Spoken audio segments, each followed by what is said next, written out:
Concerns about public safety with this pipeline. They're concerned about public health. There are environmental concerns. There are an array of concerns that obviously if you reside in this community, you want to know how this affects you. Pulling this crowd together and bringing Sabal and FERC together in one place and allowing us to hear the wonderful things Sabal is planning to do for us here. Based on the presentation that Mr. Gonzalez just did, you should have long ago been knocking on his door, asking him to come to Albany. And Mr. Gonzalez, you know, if you had admitted one negative impact in your presentation, perhaps we could have accepted the veracity of what you said. Not one bad thing is going to happen. We should be standing here welcoming you to Albany. How stupid we are. I would like to make comments in 4 categories. And it will be both statements and questions that I'd like both Sabal and FERC to, at some point in this process, answer specifically. And the 4 areas are FERC's NEPA process regulations, economic impacts, public input, and environmental justice. Number 1, purpose and need.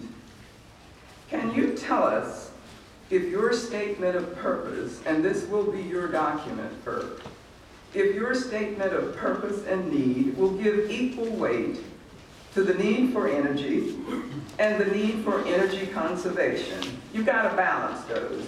The need for conservation, the need for protection and mitigation and damage to wildlife, recreation, and other environmental issues is required by your regs.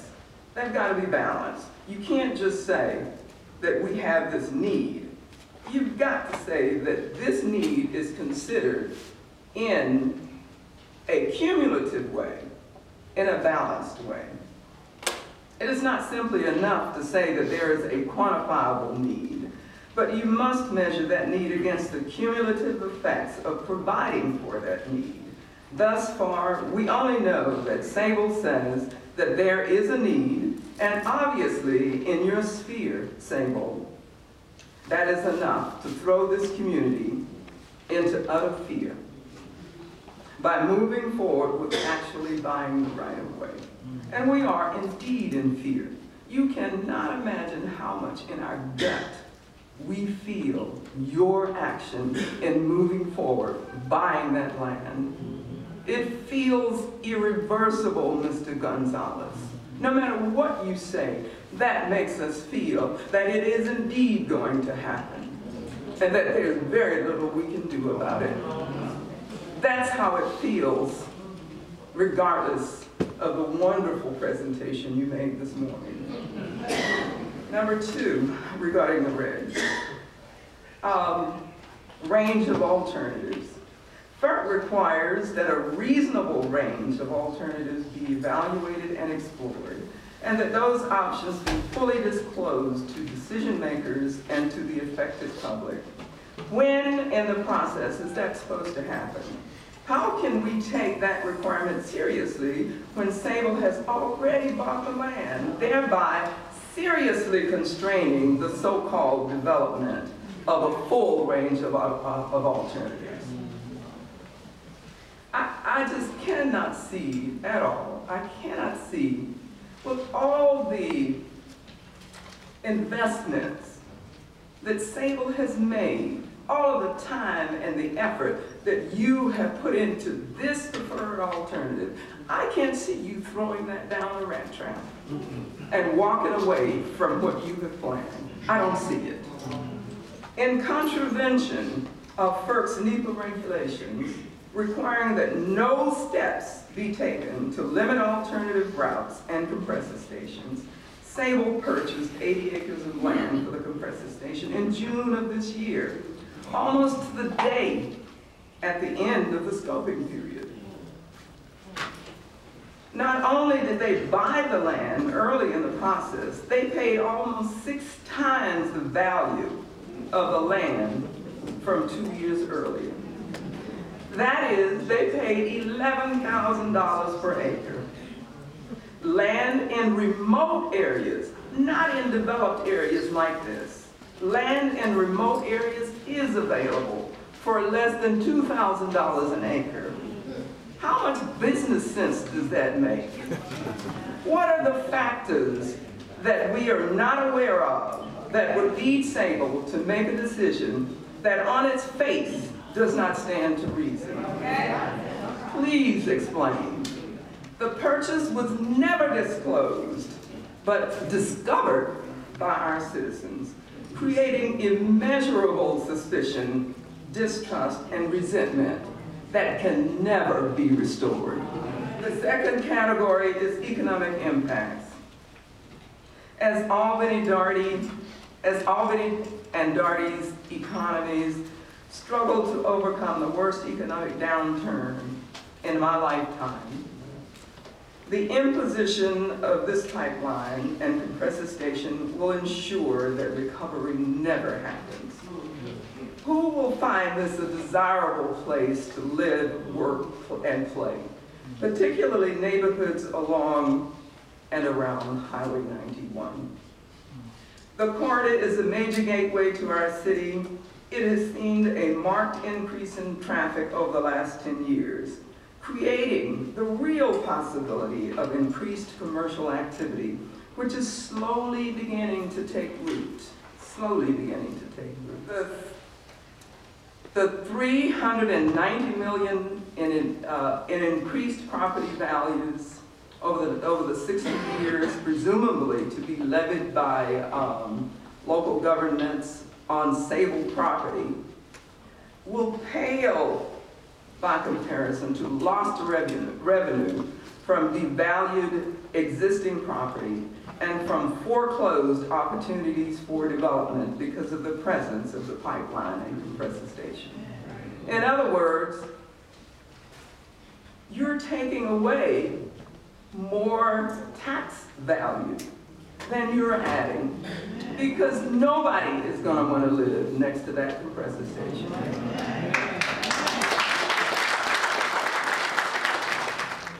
Sabal prepared a report on Darty County dated September 16th and 17th.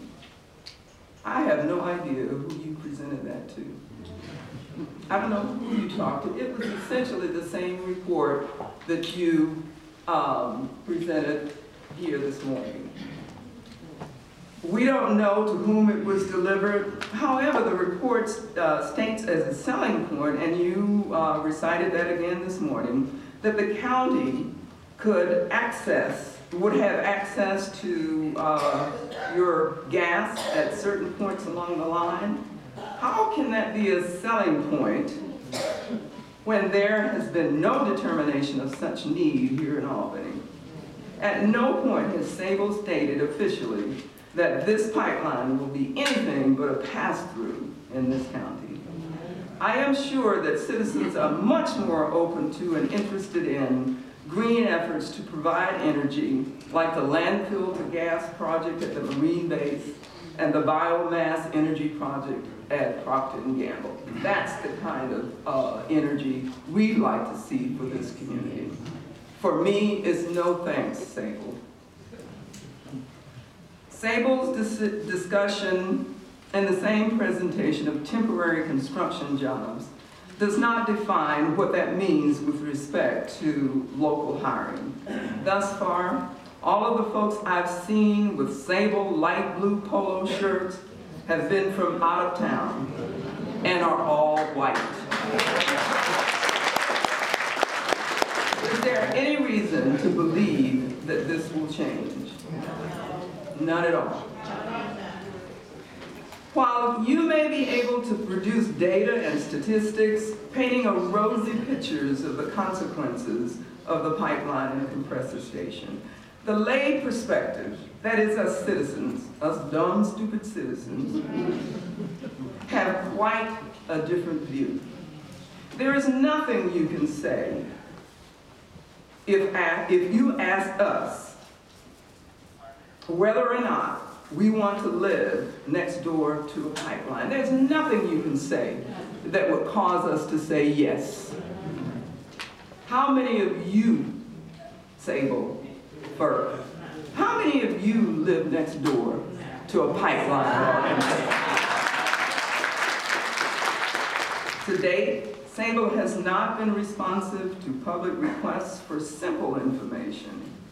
If none of their activities thus far are public, then when the federal process begins, all decisions will have already been made. Before the process begins, the die will have been cast. And what is the point of a public process if you have invested and bought and already done all of these studies and all of these engineering? What is the point of a federal process? None. Because you have already made the decision. You have already invested. And come hell or high water, you're probably not going to change your mind. Sabal has used the time before the so-called federal draft environmental process began to put its ducks in a row. It has hired one of the most prestigious law firms and lobbying firms in the state as its government relations representative. The firm is McKenna, Long, Aldrich. I'm very familiar with him. This firm is also the governor's lawyer. The governor's lawyer. Big time. This firm also represented Sarah Palin. It also represented Newt Gingrich. Now you tell me that's not power. That is what we're up against. I trust, however, that the fact that they represent the governor, that the governor will use his relationship with the firm to get Sabal to change their minds. I trust that will happen. The final point I'd like to make is regarding environmental justice. I know that's a new term for a lot of folks, but I'm quite familiar with it. And this was created by executive order of the president in 1994. Its purpose is to focus federal attention on the environmental and human health effects of federal actions on minority and low-income populations within, and with the goal of achieving environmental protection for all communities. It is important that the environmental effects of building this project be carefully and clearly determined. But this order requires that the cumulative, and I keep mentioning that term, cumulative effects. You can't just take each of these environmental impacts and say, well, you won't have much noise, you won't have much air emissions, you won't have much property taking. You've got to look at the cumulative effects of each of these impacts. But this order requires that we look at the cumulative effects of adding to. Now, I see that they talked about all of the existing pipelines that are here now, and that's what you have to look at. And you spoke of it as something good. Well, since you already have all of these bad things in your community, why don't we just go add some more? And the executive order really does say no. If you already have a lot of bad things in your community, don't pile on that community. Historically, minority communities get landfills, we get wastewater treatment facilities, we get factories that spew God only knows what, we get railroad tracks, we get airports, we get so on, and now we will have a compressor station in the African American community. Median household income in Dougherty County is $28,871, and 32% of Dougherty County residents live below the national poverty line. Dougherty County is 72% African American, the highest of all of the 9 counties the pipeline goes to. And I heard Mr. Gonzalez say that, oh, we can move the compressor station maybe half mile this way or half mile that way. But if we do move it more than that, it's going to cost us money. I would say to you that you really did target Dougherty County. Because we are a spot of black and blue in the middle of a region that is white and red. And you know what I mean. Brian Farenthold, appearing before the County Commission for the first time, stated that Sabal and Spectra made a conscious decision, mind you, to bypass the beautiful homes in Commissioner Ewell Lyle's district, which is majority white and historically votes Republican. Not only did Sabal make the decision to bypass with the line, but definitely never considered the proposal of a station in that part of the county. There is a decided jag in that line as it goes through Commissioner Lyle's district. At the time, there was no mention of a compressor station, only a line. When asked by the commissioner who represented District 5 where the compressor station had subsequently been proposed, if Mr. Farenthold found the houses on the south side to be less desirable. He stated that he had not seen the houses on the south side, but that all houses are equal. Well, apparently, if and when he saw them, not only did he not change the alignment as was done on the north side, but Sabal decided to place the compressor station smack dab in the middle of a predominantly black neighborhood, which by the way, does have beautiful homes. Yes. Doesn't it? Yeah. Oh yeah, oh yeah.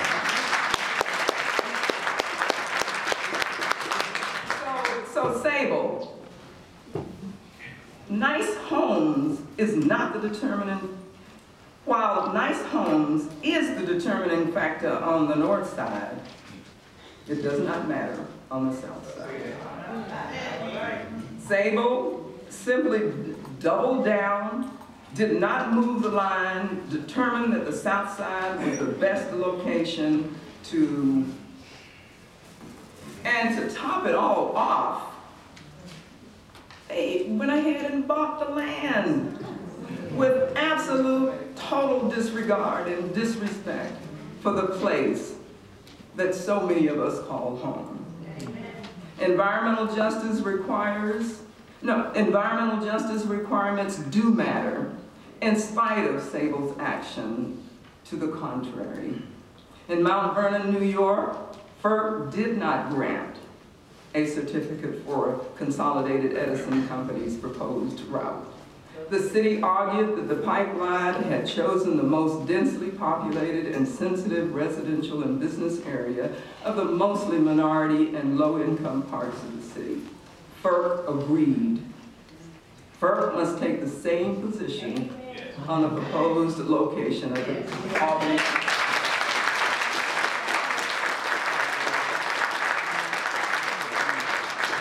I know all of you have heard this recently, especially in the 2012 election and before, and even in Supreme Court decisions, I suppose. You've heard them say that corporations are people. And indeed, if corporations are people, Mr. Gonzalez, let us see your soul.